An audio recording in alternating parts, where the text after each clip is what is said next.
IDP IELTS in Australia. It's great to see so many of you joining us today. Thank you so much for connecting with us and thank you for choosing IELTS. In today's Ask Me Anything edition of the IELTS from Start to Finish series, world-renowned IELTS expert Don Oliver will be providing answers to 40 questions you asked through social media. And then we will move on to our Q&A session. So please remember to submit your questions in the Zoom Q&A and Facebook comments box, and we'll try to answer as many as we can today. The Facebook recording will be available right after the session, so worry not, as you can catch back on anything you learned today. We have a jam-packed hour ahead of us, so let's get cracking. Over to you, Don. Thanks very much, Kavita, and welcome to everybody who's joined us to ask me anything within reason. There are quite a few questions here, and I've looked at them all and I've thought very deeply about them all, and I hope I can share a few useful ideas about them all. So let's begin immediately. The first question we got from one of our listeners quite a while ago now is a very important one. It's all about reading.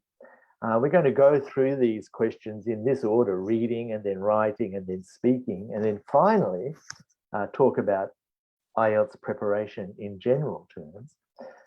But looking at reading, the question is, how do I use the skimming and scanning techniques in a reading test? It's a good question. Let me first of all remind you what skimming and scanning are.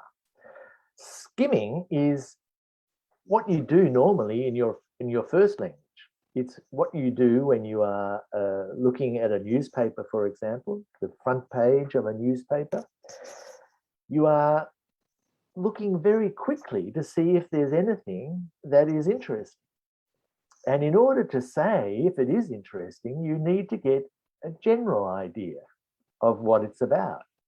So you will look at the first line, you look at the heading for sure. You'll probably look at the first line in one or two paragraphs. You won't read every paragraph, but you'll get a fair idea of what this is about. And you'll say to yourself, well, do I want to read this or not? It's what you do normally now in your own first language. Scanning is a different process, and that is where you're looking for a specific piece of information. It's like what you would do if you're looking at the same newspaper trying to find the football score, right? You're looking for the name of your club. You're looking for the date, maybe, and you're looking for a number. You want to know how many goals were scored. That is scanning. So in an IELTS test, what we have to do is, first of all, look at the questions. This is an important part of a good technique in doing a reading test, because the questions will give you a general idea of what the passage is about. Don't look at the questions too carefully, but get a general idea and then go to the skimming. As I said, you'll look at the heading. There might be an illustration or a picture. You'll look at that. You'll look at the first line of the first paragraph, second paragraph. You look at the conclusion, the last paragraph. You'll be focusing on words that are important words that carry meaning, like nouns and verbs. You won't be too worried about in or on or with or by or at or the. That's skimming. Then you'll go back to the questions and you'll look at the first question and you'll try and work out, well, what is the key word here? What is that piece of information that I'm really looking for?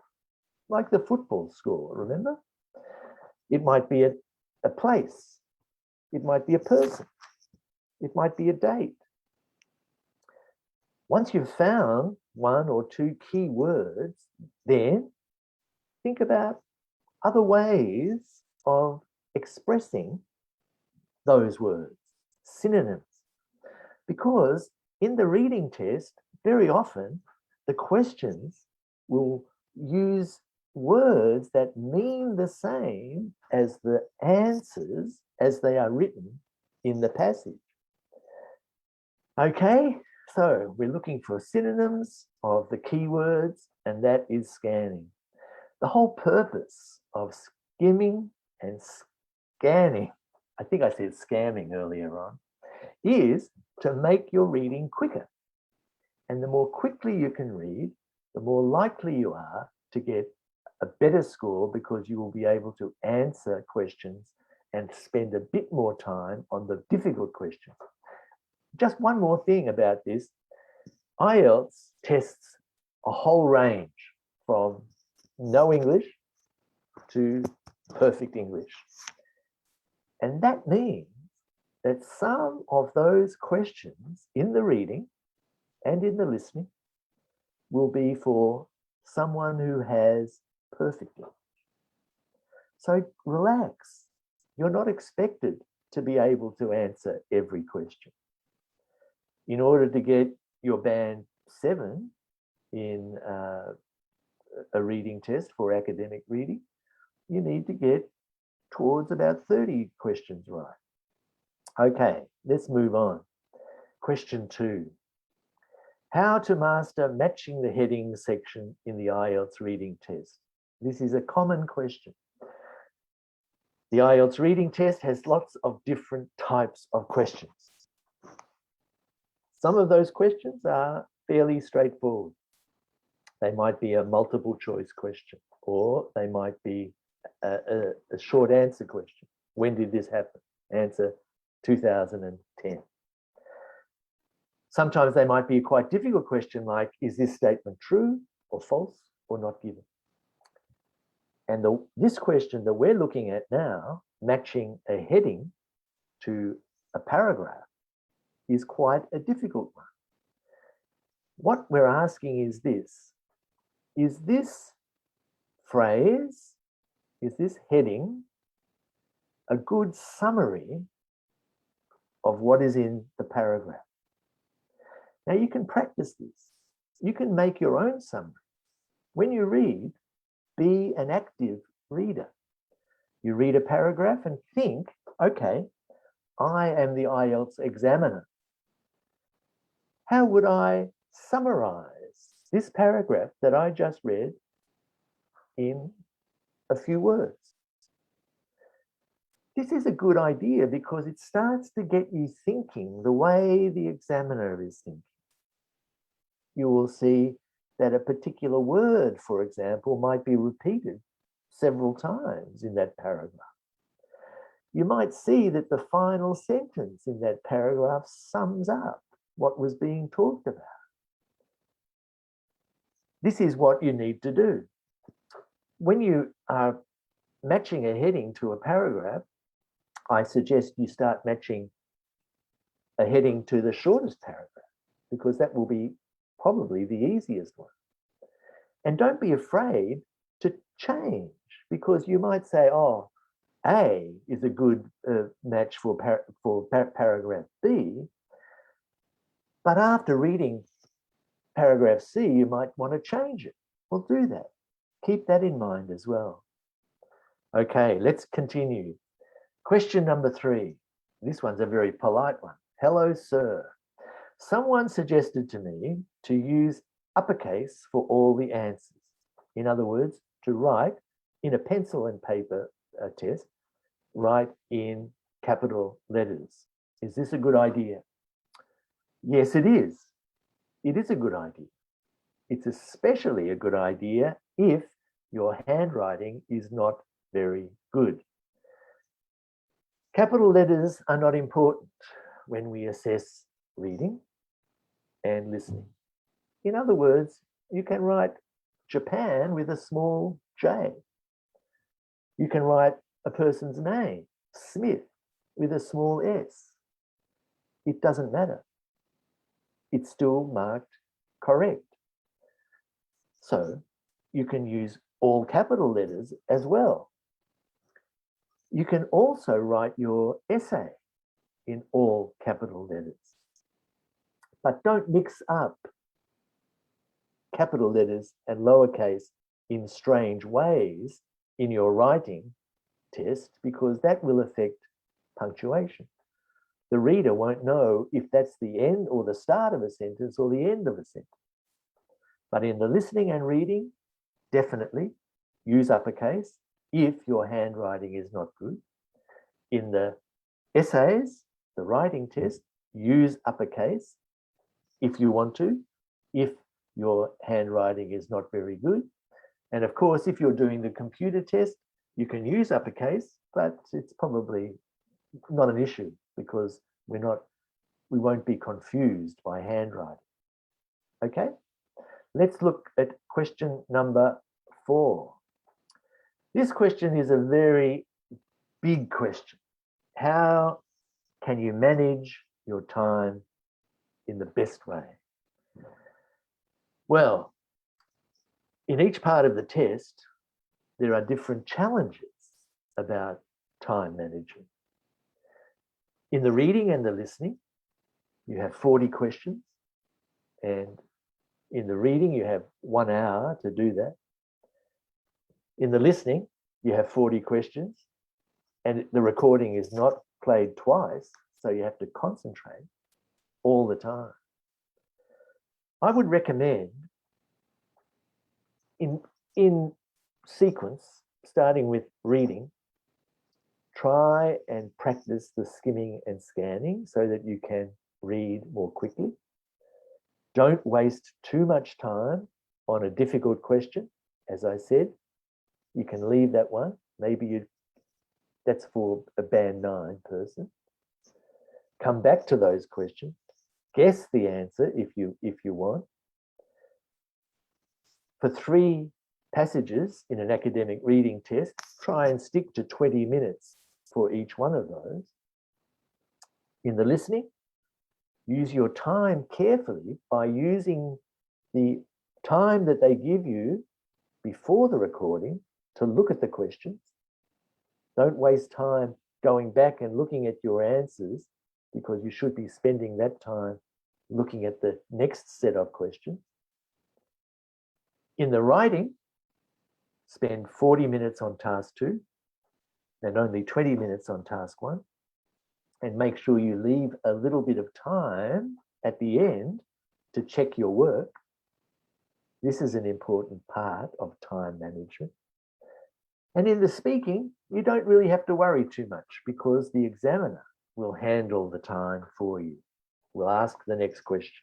We'll tell you when to start. We'll tell you when to stop. Okay, that's my best advice about managing time. And you can practice these things. When you do your practice tests, not always, but sometimes, time it. Time your reading to 1 hour. Time your writing to 1 hour. Okay, question 5. What is the maximum number of grammatical and spelling mistakes that I can make to score a band 7? Well, it's a difficult question to answer in some ways and an easy answer in other ways. If you look at the assessment criteria, the public version of the assessment criteria, and please look at this, download it. It's on the IELTS.com website.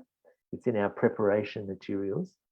You'll see that for lexical resource in writing, your vocabulary, how that is assessed, it says at band 7, occasional errors. At band 8, rare errors. At band 6, some errors. At band 5, noticeable errors. Now, what do those words mean? Noticeable, some, occasional, rare? Well, it maybe depends on something like this. If you make one error repeatedly, you just misspell this word 5 times, well, that's really not a big problem. That's only one error, really. But if you misspell 5 different words, Well, that's becoming probably maybe more than occasional. If you want to get a band 7, I would suggest you can't get one for lexical resource, the vocabulary, if you make more than about 7 spelling errors. And the same applies to grammar. If you have 7 sentences which have errors in them, well, that's probably means that you can't get a band 7, but you could get a band 6. The other problem is that some of these errors are not that important, but other errors are important because they impede communication. If you look at band 6, it says that the errors do not usually impede communication. That means the reader still understands what you mean. But if the reader begins to misunderstand what you mean, then that is a problem, because that means you will probably go down to a 5 for your lexical resource and also for your grammar. So improve your spelling for sure, and check that you're using the right word, because sometimes that word choice will also affect your score. Okay? All right. Number 6, how to evaluate our own essays properly using the assessment criteria. This is an interesting question because I understand it's very hard. If you're learning a language, how do you know if you have made a mistake? Well, there are things you can do. Some people think I'm going to improve my writing by writing an essay every day. Monday, Tuesday, Wednesday, Thursday. At the end of the week, 7 essays. That's not a good idea. Why? Because you have written one essay and made a bunch of mistakes. You've written another essay and made the same mistake. You've written another essay and repeated those mistakes. It's better to write that first essay and then show it to your friend. Now, your friend may be just the same as you, but maybe they're better at English tenses. Maybe they're better at spelling. Maybe they're a bit better at prepositions or using articles, and the. So your friend, even though he or she is a learner too, can still help you. They'll say, no, you should put to there, not in. You should put not the. Then rewrite it. Show it to another friend. Find a teacher as well who's able to tell you this is wrong, and that's wrong. Then rewrite your essay again. Now, do you see what's happening? At the end of that week, you won't have 7 essays. You'll have one good essay. And that essay might have started off as a 5, and at the end of the week, it's a 6.5 or a 7. Now that helps you because the week after, you start to write your essay and then you can correct it. You can say, okay, I made these mistakes before, prepositions, let me check. I made these spelling mistakes before, let me check. Continue doing that and you'll find that when you look at the assessment criteria, you will be like a band 7, only occasional errors. You will be like a band 7, that you have a range of a variety of complex structures and fewer errors. So that's how I would recommend that you look at the 2 big areas of lexical resource and grammatical range and accuracy. But that leaves the first criterion, which is task response. And for that, you can do the same. Ask your friend, have I answered every part of this question? Have I mentioned all the key features in this graph for task 1? Do all of those things and you will improve. Okay, let's continue. How do I keep the conversation going during the speaking test? Well, in the speaking test, the examiner is trained to give you time. Now, believe me, the examiner wants you to succeed. The examiner may not look really friendly, but the examiner is your friend. The examiner wants you to produce good English, and they want to give you time.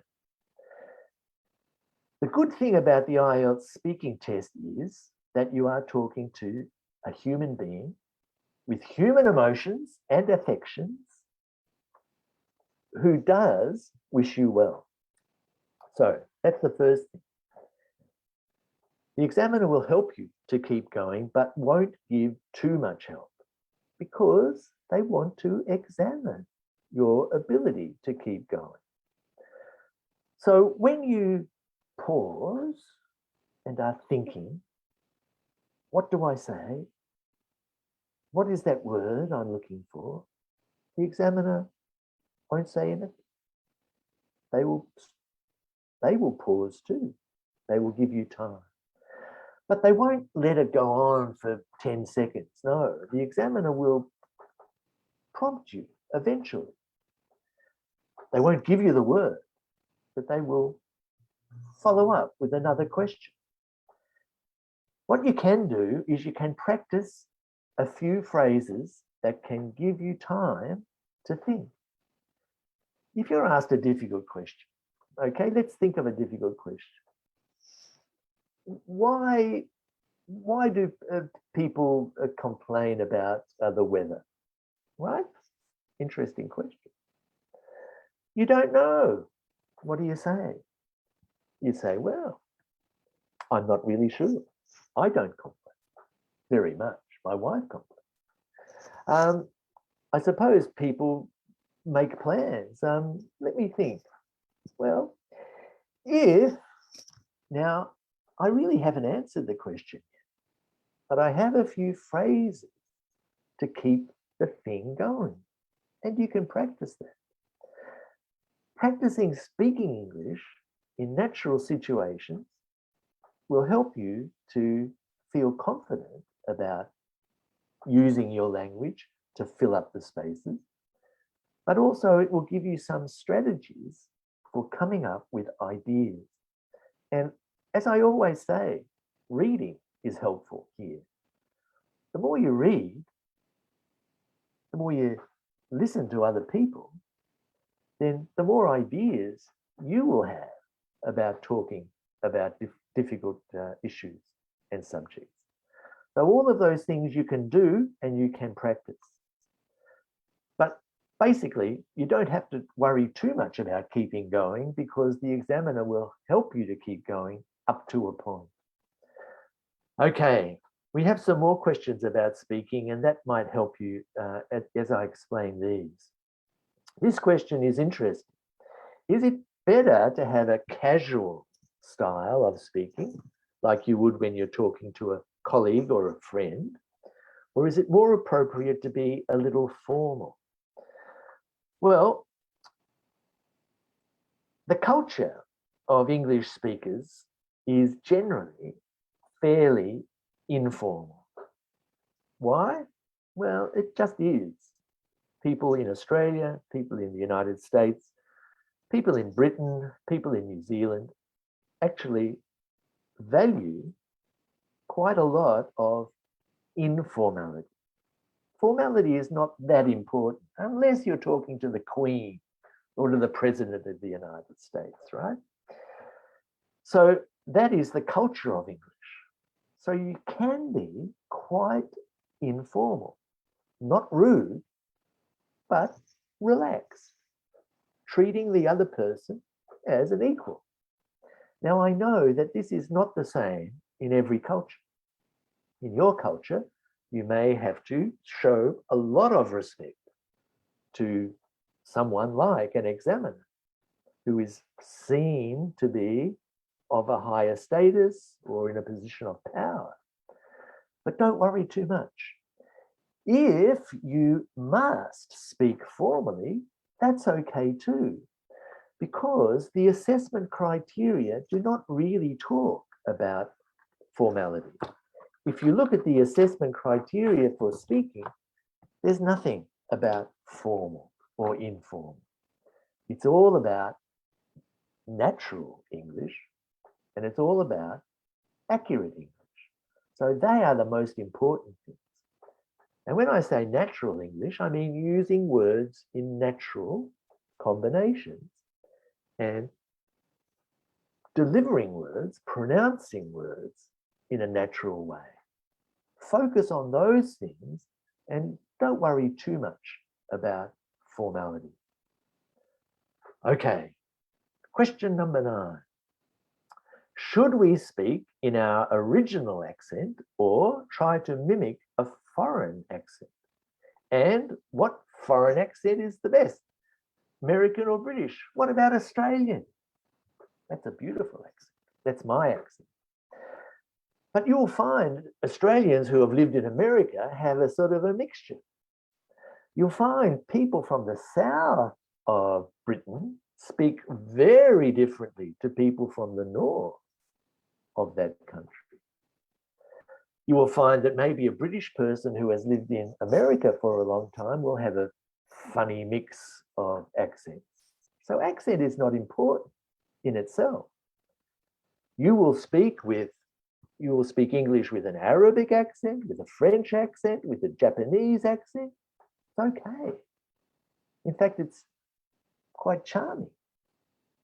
But the important thing is you must make the sounds of English in a pretty standard way in order to be understood.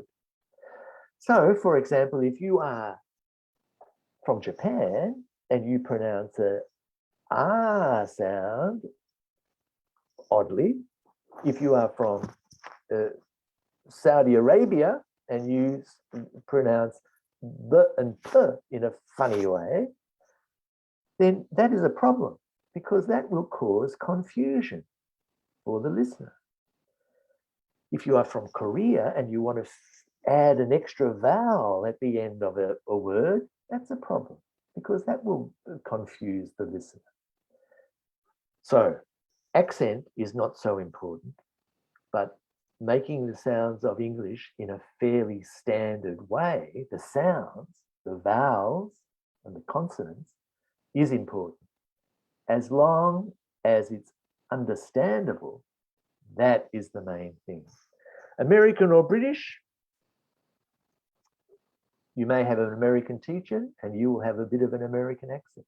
You may have lived in Britain and you will have a bit of a British accent.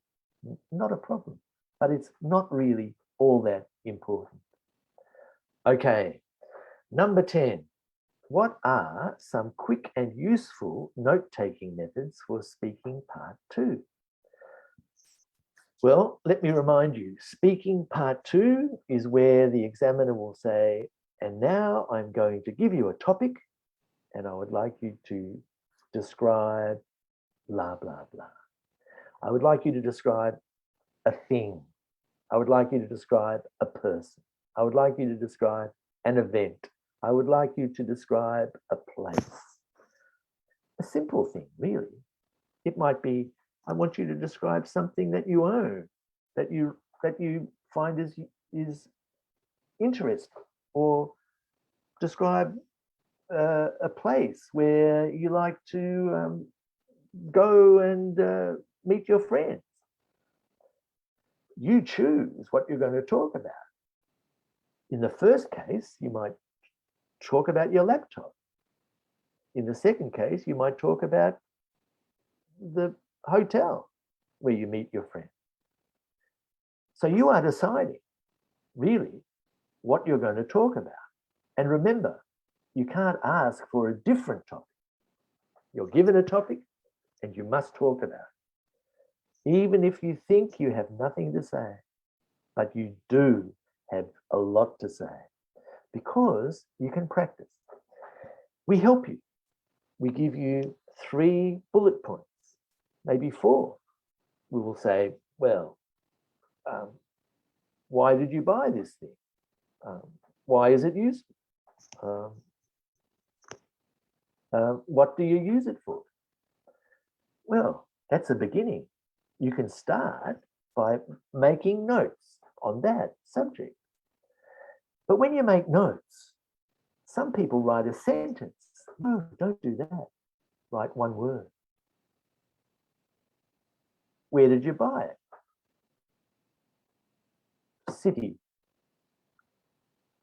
Why is it useful? Writing. What do you use it for? Lots. I've written down 1 word only, but each of those words I could talk about for a minute at least. I suggest you practice writing down about 10 words. And here's a tip. Ask yourself these questions. Why? Where? Who? When?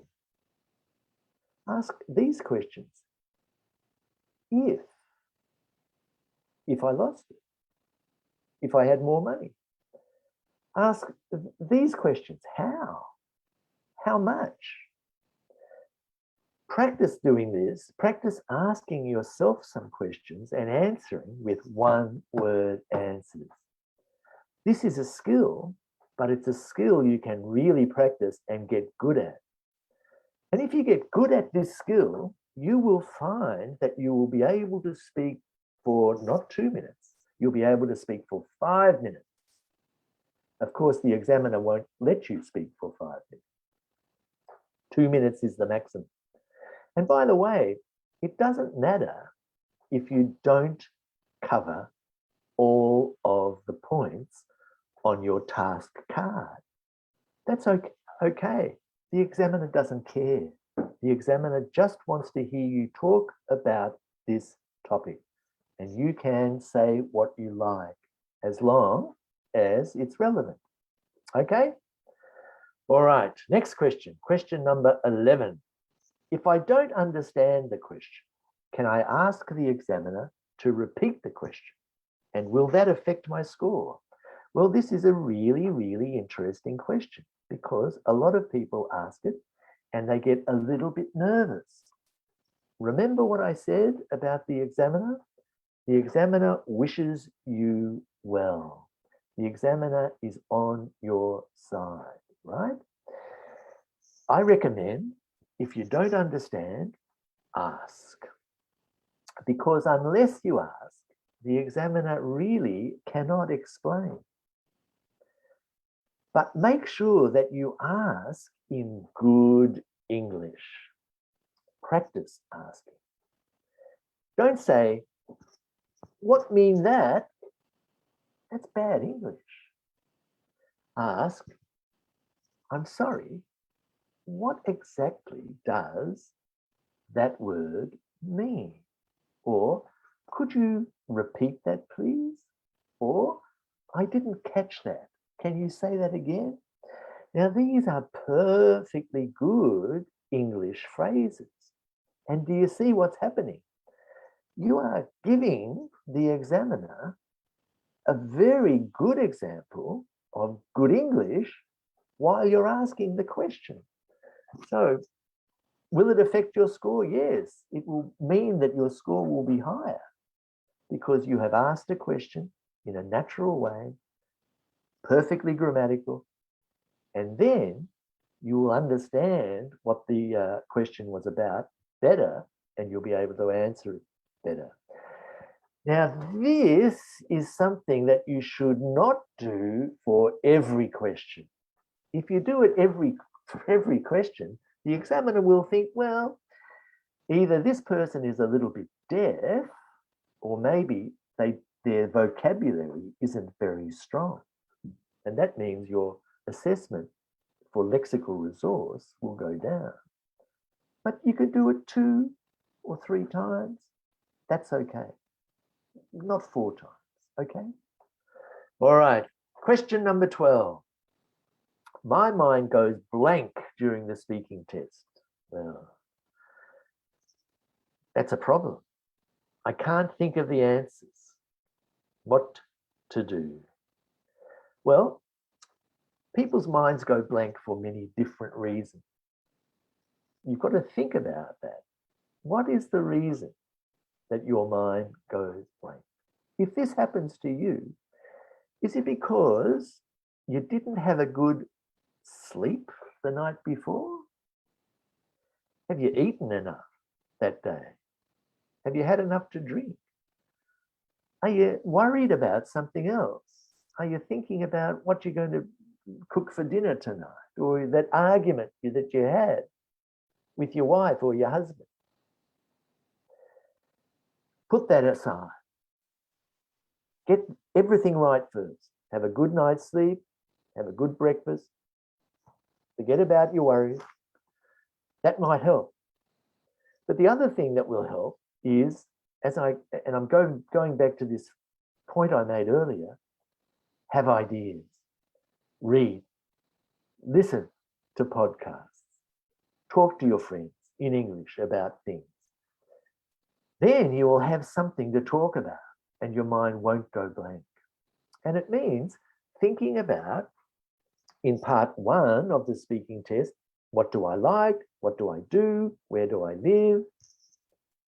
My friends, my hobbies, all of those everyday things, the things that we usually use our first language to talk about. Try and use English to talk about them sometimes.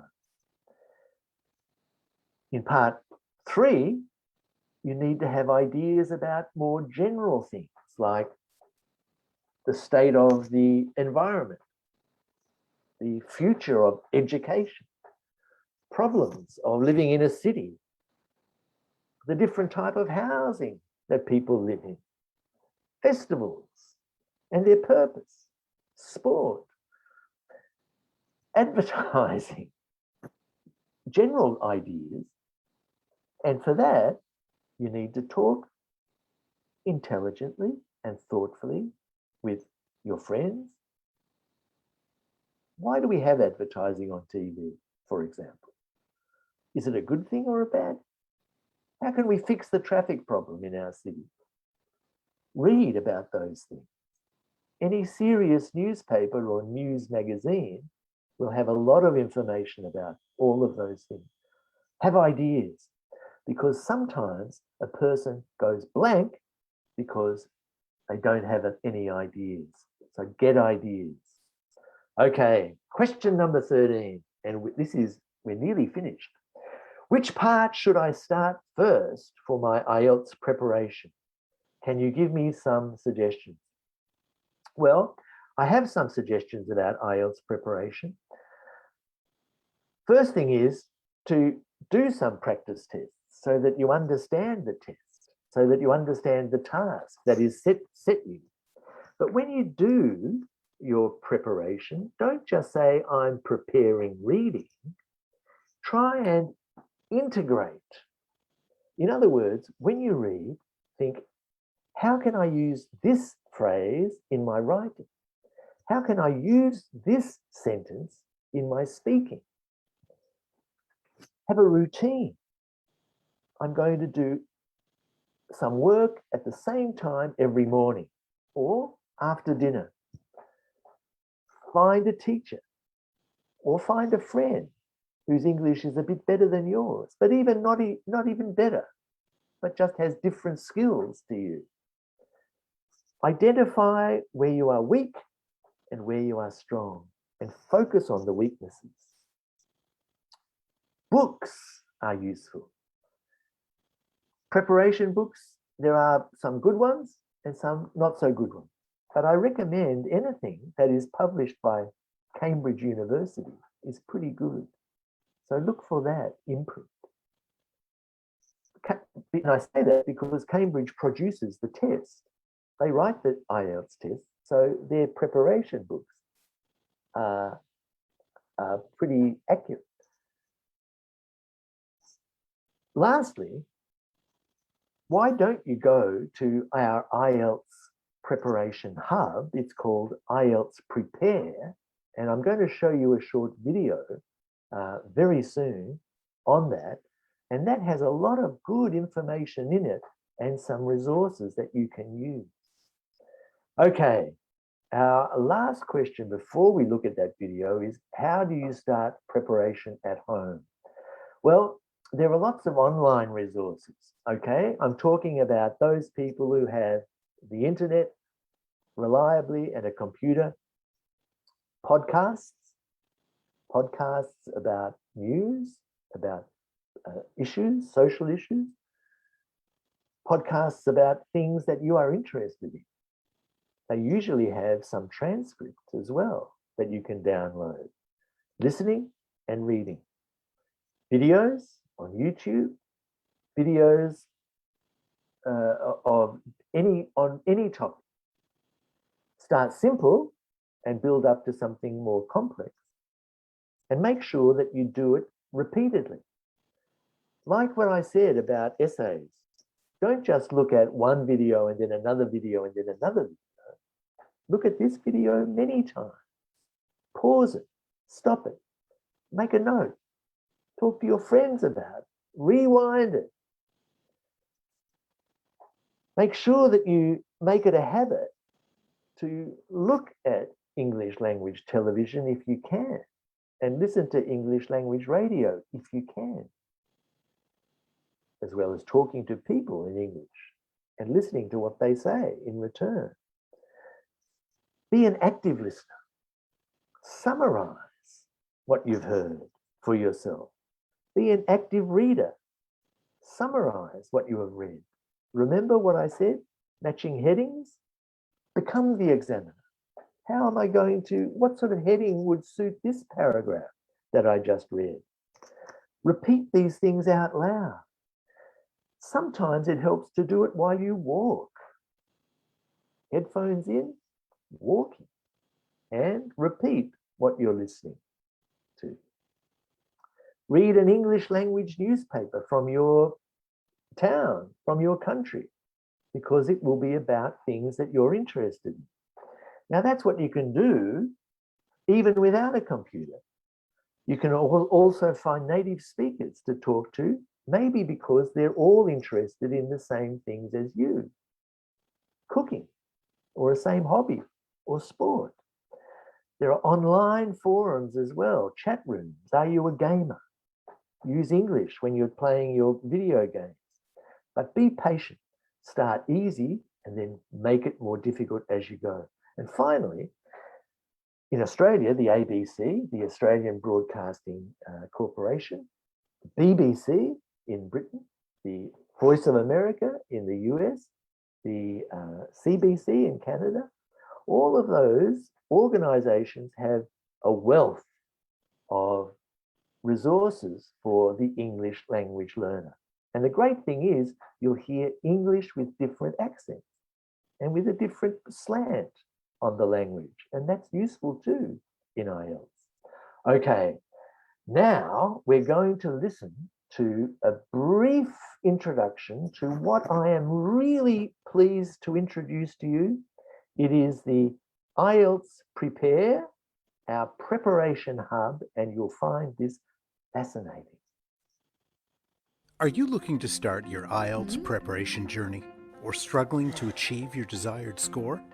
IELTS Prepare is your one-stop shop for official IDP IELTS preparation materials. From articles, videos, and webinars to expert assessments, online courses, and practice tests, there's something there for everyone. With IELTS Prepare, you can browse and filter based on your needs, including specific skills, formats, and band scores. If you can't quite find what you're looking for, just use #AskIELTS on social media, or check out our Ask IELTS videos for tips and advice from IELTS experts, ambassadors, and other test takers. IELTS Prepare is constantly updated with new preparation materials and features, so make sure to check back in to see what's new. Start your IELTS journey with IELTS Prepare today. Are you? Oh, and that was an American accent. So it doesn't really matter. You can have an American accent, a British accent, or an Australian accent. or another one. Now, here are some more things that you have probably looked at already, but just to remind you, IELTS.idp.com, our Facebook page, put questions there, read the answers that are there. TikTok, and next week there is a brilliant performance on TikTok that we're going to bring you. Same time, same day, but next week. idp.com about news and articles, practical tips, and also our YouTube videos, which are all very useful, especially for speaking. As I said, there is a bonus TikTok session next week, and I'm looking forward to that, and I think that it will be very useful as well. And that is where you can ask questions in a live setting. Okay, I'm ready, KD, for some questions if you have any. Definitely, we have lots for you. And thank you, Dawn, for helping us answer so many questions. Good. Answers and advice were amazing as usual. So we let's get through as many as possible. So let's get started. So hi, Dawn. There is a word limit for the writing task. So will I be penalized if I exceed the word count? No, you can write as many words as you like, and the examiner will read them all. But I recommend that you don't write too many words. Some people think the more I write, the better. No, no, no, no, no. That is not true, because the more you write, the more chances you have of making a mistake, the more errors you will make. Probably you will be less relevant, some of the stuff that you write about, and you won't have time to check your work. Thank you, Dawn. The next question is for writing task 2. We are usually asked for our opinion, so whether we agree or disagree about something. So do we only state our opinion, or do I provide points? I didn't hear that last little bit, Katie. Or do I provide what? Do I only state my opinion, or do I provide both viewpoints? I would recommend, as a general rule, to provide both viewpoints. You're not always asked to do that. The simplest question in an IELTS writing task 2 is, to what extent do you agree or disagree? And you can answer that question easily by saying, I agree for these reasons. You always have to have an opinion. You always have to have a position on something. Is this a good thing? Is this a bad thing? Do the advantages outweigh the disadvantages, etc.? What is the reason for this? What are the solutions? You have to give your opinion always. And as a rule, you should mention the opposite opinion, but you're not always asked to. Sometimes you are asked to. They will say you'll be asked to address both views and give your own opinion. And in that case, you should look at what you believe, look at the opposite belief in equal measure, okay? But if it's just to what extent do you agree or not, then you don't have to spend much time on the opposite view. Great, thanks, Don. Someone asked about the speaking test. Is it okay to pause while thinking about what to say? Yes, it's natural. Remember, the speaking test tries to be a natural interaction between two flesh and blood human beings. Now, when you're talking to your friend, your colleague, your boss, you may pause, but will you pause for 10 seconds? No, you will pause though. Try and make the pauses not too long. Okay, I'll give you an example. Are you ready, Katie? Yeah. Yeah. Now that pause, did you catch that? That was about 1.5 seconds. That's probably about as far as I would go. And going back to something I said earlier, try and fill it in with good English, like, well, that's an interesting question. Let me think. I haven't thought about that before, etc. That's a great tip.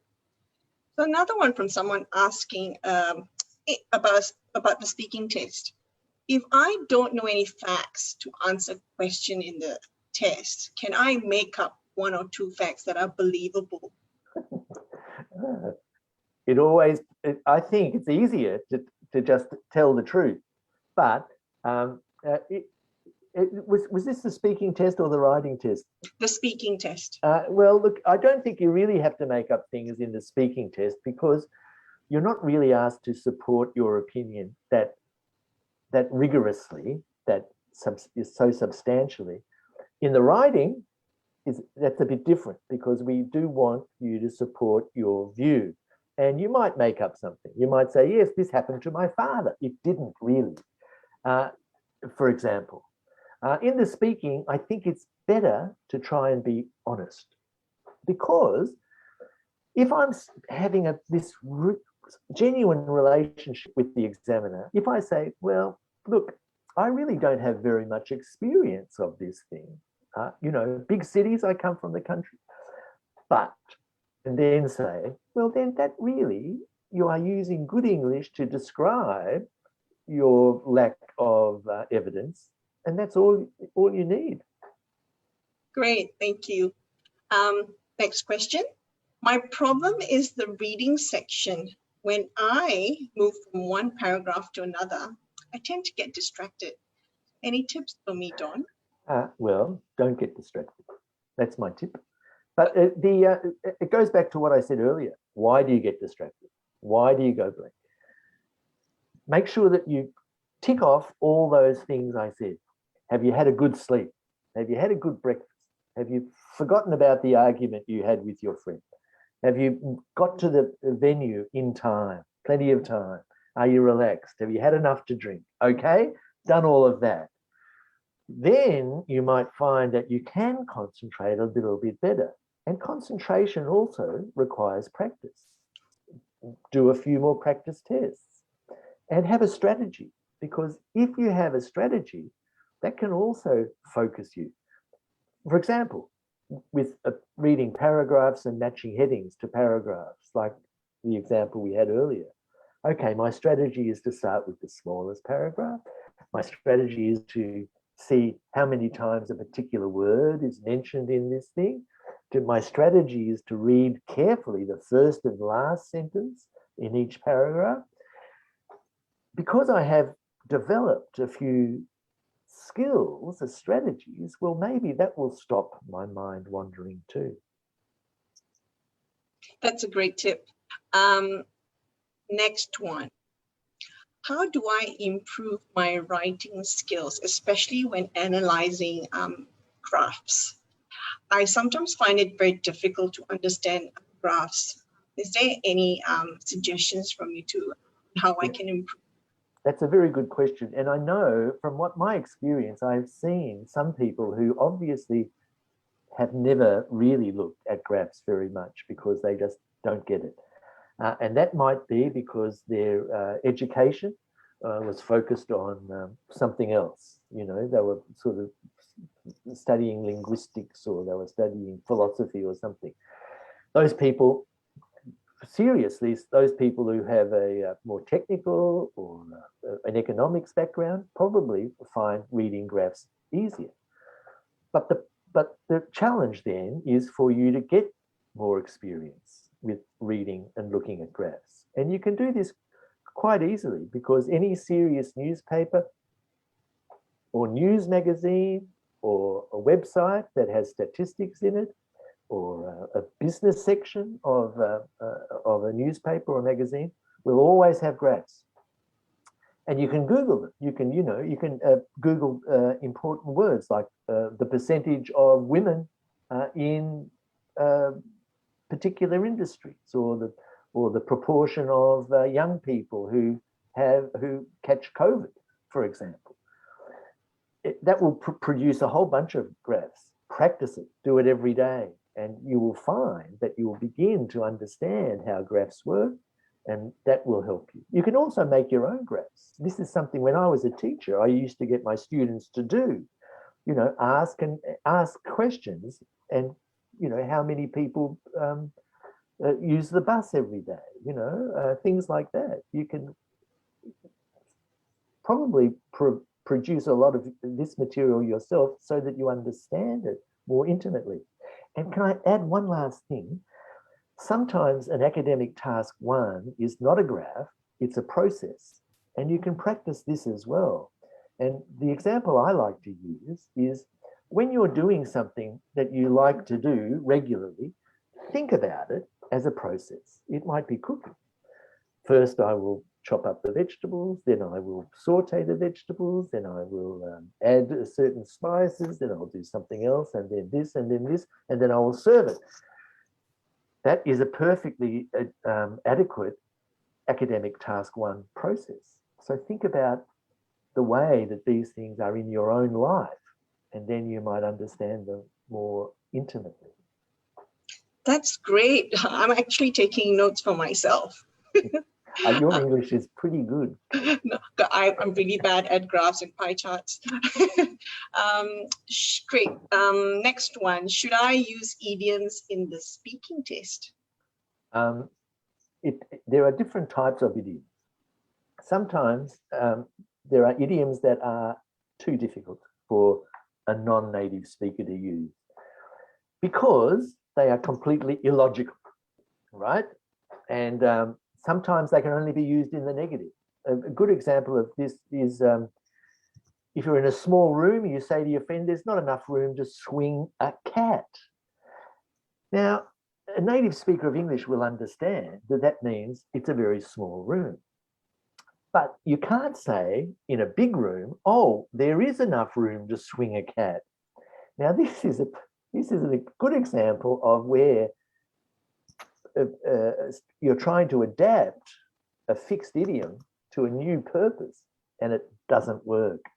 So don't use those idioms. But idiomatic language is natural language, and that means using phrasal verbs, using the correct prepositions with particular verbs and nouns. That is the idiom that you're after. And the more you can do that, the better. So learn those things. And when you hear them, when you hear somebody say, I got turfed out of the hotel last night because I drank too much, turfed out of the hotel. Very good. Write it down. Talk to your friends about it, okay? That's a great one. Next question. How can I stop making spelling mistakes? Practice your spelling is the short answer. But I think reading is, well, look, it depends. I am a visual learner. Not everybody is a visual learner. I agree. Okay, some people rely on listening to things. Some people rely on actually performing and doing speaking and moving around. But if I see a word written correctly enough times, I will know if I am not spelling it correctly. I am not the best speller in the world, but I can recognize mostly if I am not spelling something correctly. And on that point, if I was writing an essay for IELTS and I wasn't sure about the spelling of a particular word, I might just choose a different word that expresses the same idea. So I would try and minimize my spelling mistakes that way. Okay. Thank you, Don. I think we're down to our last question. So someone asked, my aunt took an IELTS test many years ago, more than a decade, but she was able to save all the practice materials and passed it on to me. Question, will those materials be enough for me to prepare for my test? Will I be required to buy new IELTS materials before I take an IELTS test? Those materials will still be relevant. The only change that I can think of in terms of writing, I think in the past, the instructions for academic task 1 were write a report for a university lecture. And now it's summarize the information. That's a small change. But the types of tasks in writing, the types of questions in the reading and the types of passages, the types of listening tasks as well, and the sorts of speaking tasks are really much the same as they were 10 years ago. That wraps up our session today, Don. So thank you so much for providing clear and amazing answers to all our test takers' burning IELTS questions. Well, thank you, KD. You're fantastic. Oh, thank you, Don. And to all of you who joined us today, we truly appreciate your time. If we didn't get the chance to answer your questions, make sure to message us directly and we will answer them as soon as we can. And as what Don shared with you earlier, he will be back next Thursday on the 5th of August at 5 p.m. Australian Eastern Standard Time for Ask Me Anything session on our TikTok channel. And our handle is @IELTS. So for another full hour, he'll be answering questions from the comments covering any aspect of the IELTS test with the goal of helping you to achieve your desired score. So thank you, everyone, and have a great day. Thank you. Bye.